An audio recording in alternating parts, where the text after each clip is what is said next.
Buenos días. La clase número 7 es la que vamos a realizar ahora. Está referida al pensamiento proyectual y al programa arquitectónico. Está destinada a los alumnos de primer año, pero también la pueden realizar, la pueden ver los alumnos del resto de los cursos del taller. Los temas que se abordan tienen que ver con la manera en que debemos ordenar nuestros tipos de pensamiento para poder operar desde el punto de vista proyectual. La primera imagen que vamos a ver tiene que ver con una película. Tiene que ver con la película 2001, La Odisea del Espacio, de Stanley Kubrick, de los fines de los años 60, en donde en esa película, en las primeras escenas, aparece un grupo de simios que son desalojados de un lugar. Y al ser desalojados, uno de ellos, con ese afán de revancha, de odio, de venganza por haber sido expulsados de un lugar, de un hábitat, toma un hueso de un animal muerto y a ese hueso lo estampa contra el suelo. Y Stanley Kubrick, en esa maravillosa película, en ese film maravilloso, muestra cómo ese hueso, al rebotar contra el resto de ese animal, se eleva lentamente hacia el cielo y se va transformando en una nave espacial. El significado de esa escena es sublime, en el sentido de que relata de una manera sintética cómo el hombre es consciente por primera vez del uso de una determinada herramienta que toma con sus manos. Nosotros decimos que todos los seres humanos estamos conteniendo un ADN que lo identifica, y ese ADN también tiene que ver con lo proyectual. Es decir, que todos los seres humanos tenemos esa capacidad, la capacidad de analizar un tipo de pensamiento muy particular. Ahí, en ese momento, Stanley Kubrick comienza el inicio, o relata el inicio de la invención del hombre. Y nosotros además decimos también en nuestras charlas, en nuestras conversaciones con los alumnos, que debemos operar de una manera que tiene que entrelazar distintos momentos de nuestro hacer con momentos de nuestro pensar, y eso lo vamos vinculando permanentemente con el enseñar y con el aprender. Es decir, que tenemos que saber articular lo que nosotros le llamamos las imbricaciones de nuestra propia conducta. Esas imbricaciones conceptuales son las que permiten evolucionar la herramienta del hombre. Es decir, que todo acto que tenga que ver con lo proyectual debe estar permanentemente vinculado a todas nuestras acciones que realizamos cotidianamente a partir de un pensamiento clave. Es decir, no podemos proyectar si no tenemos la mente puesta las 24 horas del día en ese acto maravilloso que es pensar con anticipación lo que luego tenemos que fabricar o lo que luego tenemos que realizar, y tenemos que traer a la realidad algo que no existe. Ese algo que no existe se puede realizar a través de estas implicaciones conceptuales. Y para eso es muy importante estar alerta para unir los puntos diferentes que tienen que ver con ese hacer, con el pensar, con el enseñar y con el aprender, y trazar permanentemente líneas de conexión. Es decir, tenemos que saber relacionar los conceptos, las ideas, los pensamientos y los objetos que debemos proyectar. Es decir, que todo este tipo de pensamiento proyectual es un pensamiento de una permanente interconectividad. Tenemos que saber articular y conectar las cosas que aparentemente están separadas y saber unirlas. Esa es nuestra principal preocupación en este momento, para que ustedes puedan entender de que el tipo de pensamiento proyectual es un tipo que opera con diferentes características de acuerdo a la evolución que ha tenido nuestra raza humana a través del tiempo. Y esa cuestión de cómo operar, si nosotros vemos los estudios que se realizan a través de la ciencia y cómo en el cerebro podemos ordenar o podemos entender de que hay dos tipos de hemisferio, el hemisferio izquierdo y el hemisferio derecho. Cada uno de esos hemisferios del cerebro van operando de una manera diferente, pero complementaria. Por eso es que en esta imagen vemos el rostro de Einstein, en donde Einstein, con los gráficos que están a la derecha, podemos analizar cómo opera esa característica de un pensamiento algorítmico, secuencial, matemático, en donde se procesa la información, se la analiza secuencialmente, de una manera lógica, ordenada, lineal. Es el pensamiento que nos permite analizar las cosas, abstraer, contar, medir el tiempo. Pensamos con palabras y números. Contiene la capacidad para las matemáticas y para leer y escribir. Aprende, es importante esto, de la parte al todo y absorbe rápidamente los detalles, hechos y reglas.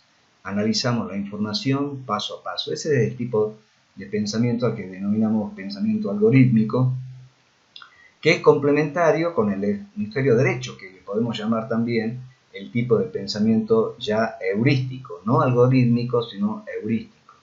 El hemisferio derecho lo podemos sintetizar o ejemplificar con el rostro de Leonardo, en donde maravillosamente Leonardo va relacionando conceptos.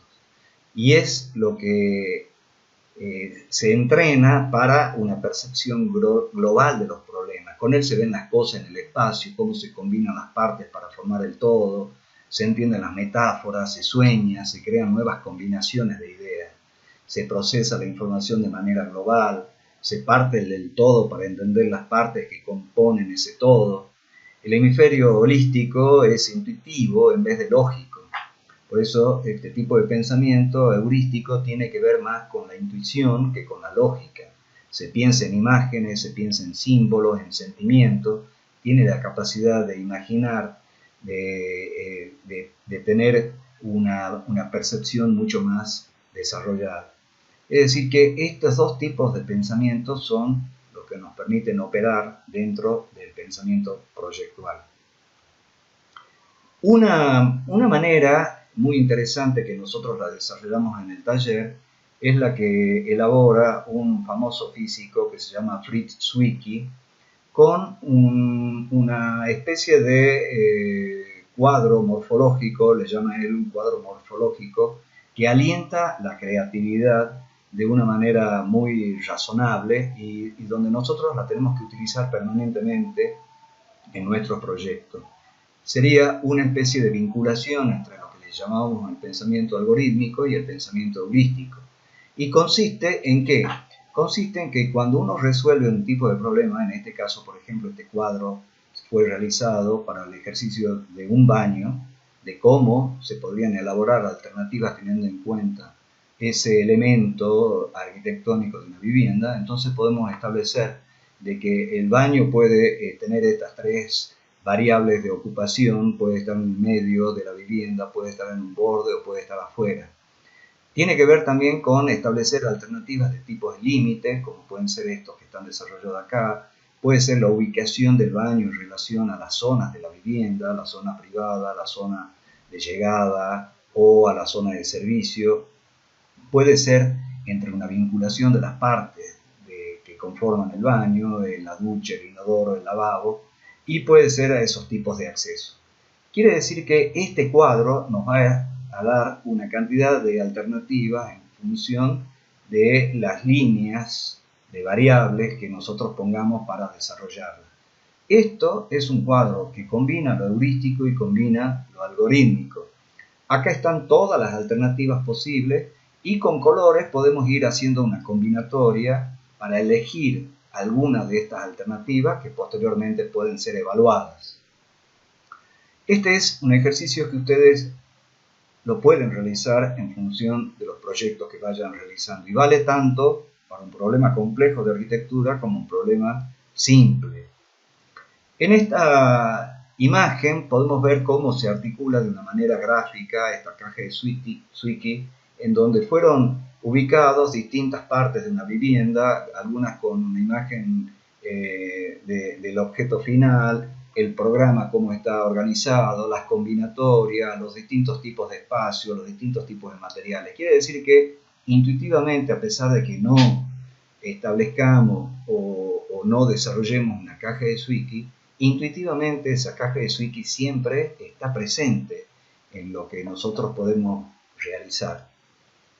Este caso es un listado de muebles desarrollados en el siglo XX, en donde me parecía interesante para ver las distintas combinatorias que nosotros podemos tener. Es decir, que la caja de Zwicky está organizada, pero no está debidamente articulada en relación a lo que nosotros perseguimos con nuestros objetivos. Pero si uno va vinculando cada uno de estos muebles, va a tener una cantidad interesante de alternativas posibles para combinar.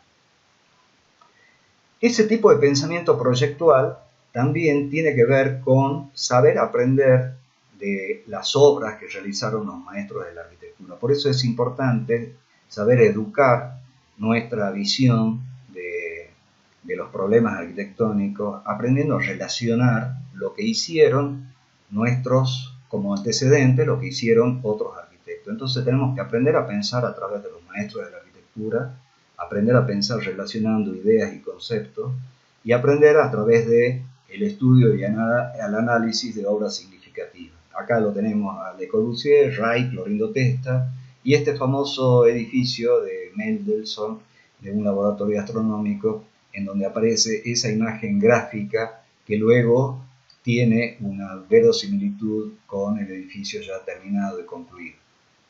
Pero además, para llegar y para desarrollar ese pensamiento proyectual, tenemos que saber que tenemos que realizar un determinado proceso, que luego lo vamos a ver en detalle, cómo funciona ese proceso, lo que llamamos el proceso proyectual. En el inicio del proceso proyectual, a partir de una realidad determinada, que ya vamos a ver cómo se va dando, definimos lo que nosotros le llamamos el programa arquitectónico. El programa arquitectónico lo definimos como el conjunto de elementos que el proyecto debe resolver. Y ese conjunto de elementos tiene que ver con las características y cualidades que ese objeto debe cumplir. Para poder realizar un programa arquitectónico tenemos que examinar con precisión no tan solo las necesidades funcionales, sino muchos otros aspectos que están incorporados dentro del programa arquitectónico. Entonces, el programa arquitectónico lo definimos como el conjunto de elementos que el proyecto debe satisfacer, debe cumplir.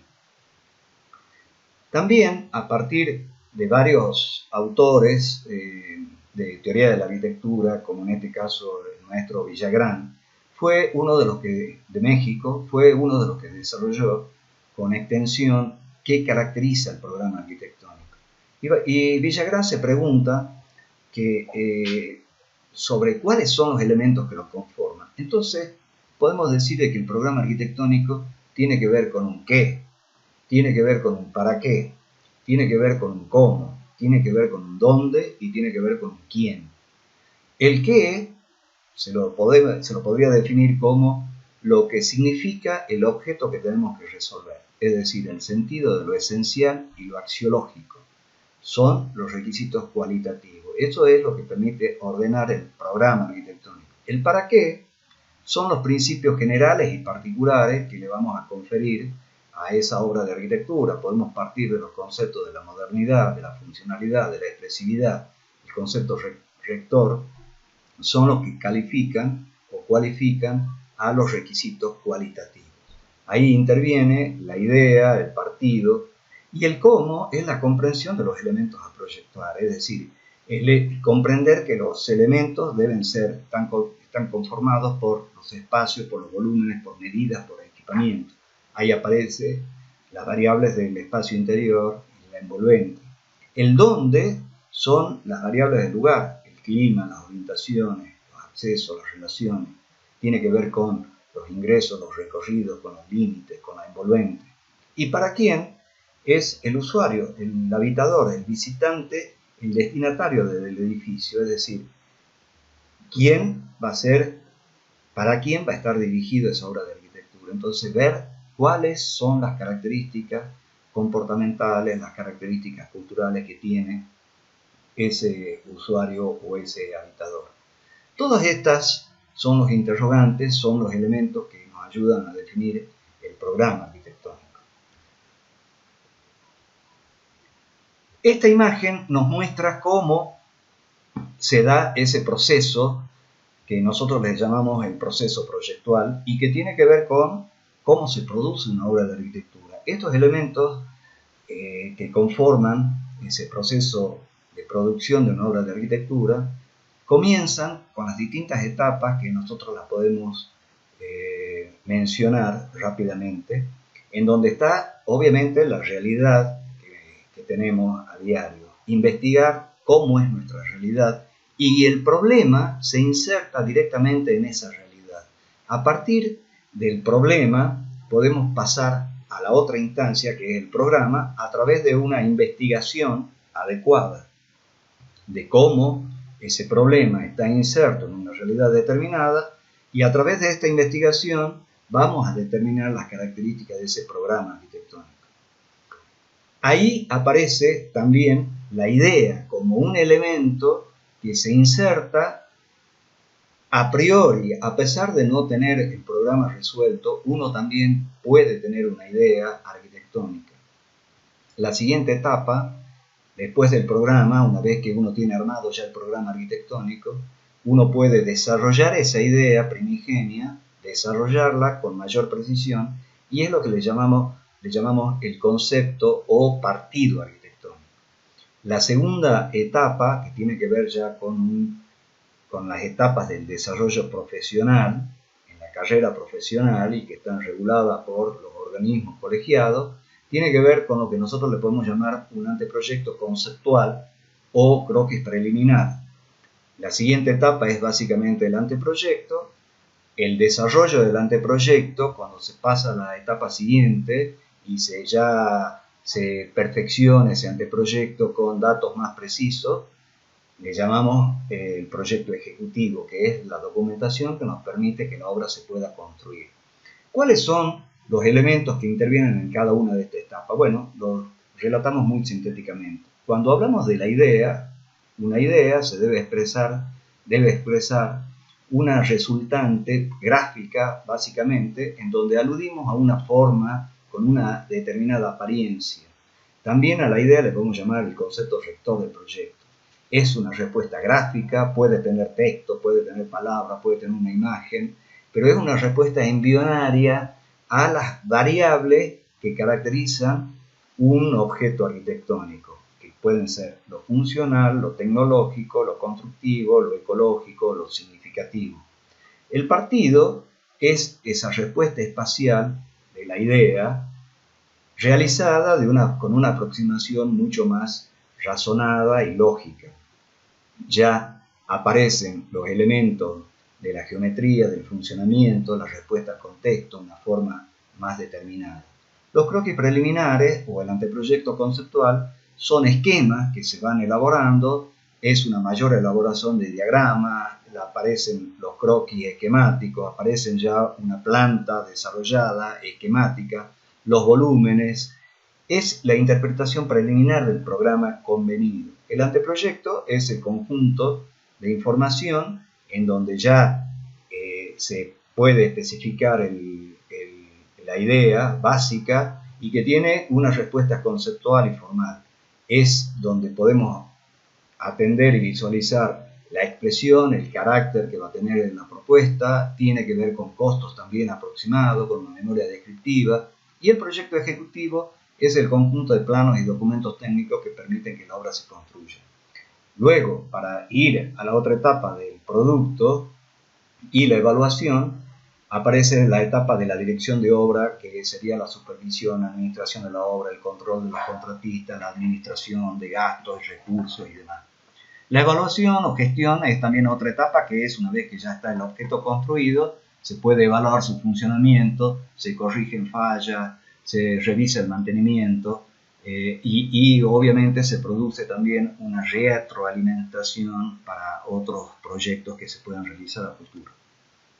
Vamos a ver cómo se produce la primera instancia del pensamiento proyectual o del proceso proyectual, en donde hay dos instancias que nosotros le llamamos la instancia del problema y la instancia del programa arquitectónico, y luego la instancia del partido. El partido arquitectónico, como hemos dicho, es la primera respuesta al programa, es la idea desarrollada.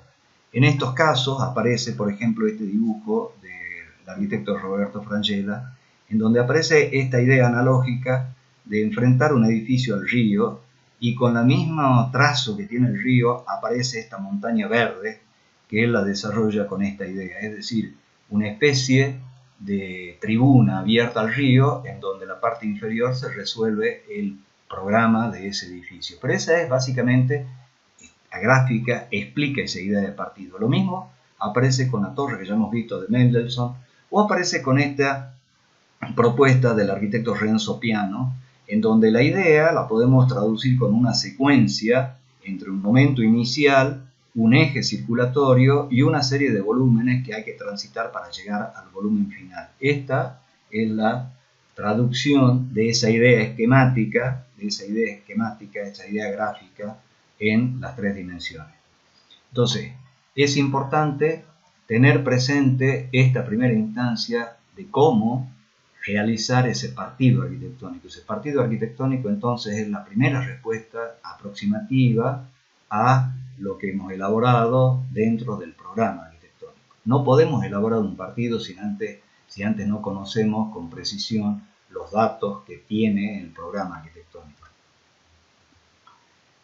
En este caso mostramos la imagen de dibujos del arquitecto Teodoro González de León para un hotel y para otros proyectos en México, en donde aparece esta idea de la búsqueda de alternativas posibles, en donde hay una geometría diferente, en donde aparecen elementos del programa arquitectónico ya establecido, con circulaciones, con espacios, con elementos significativos, donde aparece la relación con el contexto, donde aparecen las ideas del ingreso, y estos otros gráficos que son búsquedas en realidad, en donde no se identifica con precisión si es una planta, si es un corte, si es un esquema, porque el problema está en realizar gráficos que vayan relacionando los datos del problema arquitectónico con la precisión del programa arquitectónico, y a partir de ese relato gráfico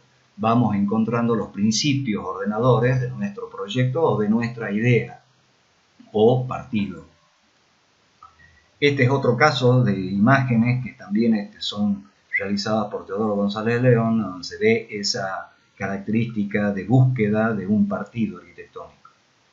En la siguiente etapa ya de anteproyecto o de proyecto, no de proyecto ejecutivo, pero sí de anteproyecto, está también las posibilidades de ordenar esas variantes, esas alternativas, con gráficos en pequeña escala, en donde uno puede ir estableciendo diferentes opciones, diferentes alternativas de cómo se van ordenando los espacios significativos del programa, en donde aparece esta gráfica, que son dibujos básicamente a mano alzada, donde uno va pintando con colores las áreas determinadas de este proyecto, donde es obviamente importante tener en cuenta esta cuestión de saber analizar los datos de superficie y de equipamiento interior para poder ordenar ese proyecto. Esta sería la gráfica básicamente de esa etapa de anteproyecto, y pasar a las etapas siguientes del anteproyecto, donde se desarrollan ya los aspectos constructivos, tanto en corte como especificaciones de muros, especificaciones de tipos de carpintería, especificaciones y terminaciones de tipo de piso, detalles constructivos y demás. O sea que es el conjunto de información que permite que el objeto se pueda construir. Bueno, estas son imágenes ya finales que tienen que ver con ese proyecto ejecutivo, en donde podemos estudiar a través de renders o a través de maquetas también qué características finales va a tener ese objeto. Ahora veremos algunos principios ordenadores secuenciales del proyecto arquitectónico que a nosotros en el taller nos interesa que ustedes vayan desarrollando secuencialmente.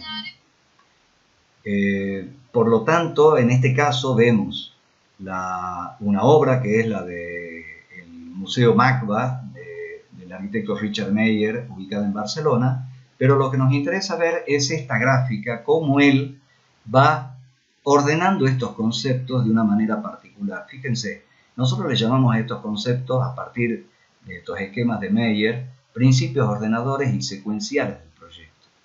Estos principios son el contexto y el programa, que pueden ver esta gráfica, y cómo el programa y cómo el contexto permiten articular una respuesta posible, permite ordenar una respuesta posible a este artefacto en relación a ese contexto de ubicación del edificio dentro de la ciudad. Las otras variables son la idea y la geometría, es decir, podemos establecer una idea básica, pero también la podemos acompañar de una determinada geometría, de una modulación, de un ordenamiento. La geometría es fundamental para poder establecer los alcances que va a tener esa idea. Luego, la otra secuencia son ubicar los accesos y las circulaciones, tanto horizontales como verticales. El punto crucial acá es saber de que las circulaciones horizontales y verticales son los que permiten hacer funcionar el edificio como una pieza de máquina, si se quiere, como una pieza ordenada, y el equilibrio adecuado de las circulaciones tiene que estar vinculado necesariamente a los accesos, tanto principales como secundarios. Luego, la otra instancia es saber resolver los espacios, la estructura y el envolvente, que en este caso están ejemplificadas por Meier con estos gráficos, es decir, saber qué características van a tener los espacios principales, cómo van a ser los envolventes, cómo articular un espacio con el otro, cómo vincular espacialmente el dentro con el afuera. Y luego, los últimos puntos están vinculados a, no lo desarrolla Meier, pero sí a nosotros nos parece muy importante, que son la bioclimática y la energía, es decir, todo lo que le da sustento a saber utilizar las cuestiones que tienen que ver con el clima, las cuestiones que tienen que ver con la captación de agua de lluvia, con lo que tiene que ver con el acondicionamiento artificial de los edificios, de qué medidas respondemos a las condiciones climáticas de calor, frío, lluvia, humedad y demás. O sea que estos son los pasos procedimentales que nosotros esperamos que ustedes apliquen en su proyecto. Lo volvemos a repetir. El contexto, el programa, la idea y la geometría, luego los accesos y las circulaciones horizontales y verticales, los espacios, la estructura y la envolvente y la bioclimática. No quiere decir que tengan que seguir un orden establecido, pero esta es una secuencia ordenadora para empezar por un aspecto fundamental, como puede ser el contexto, y terminar con las cuestiones bioclimáticas. Cada uno de estos elementos tiene que ser estudiado con detalle. Puede ser estudiado en forma independiente al todo, pero saber de que estos elementos forman la parte y el todo. Y del todo tenemos que volver también a las partes. Entonces, este procedimiento es el que nosotros invitamos a que lo vayan desarrollando en los ejercicios que vamos a hacer dentro del taller. Muchas gracias.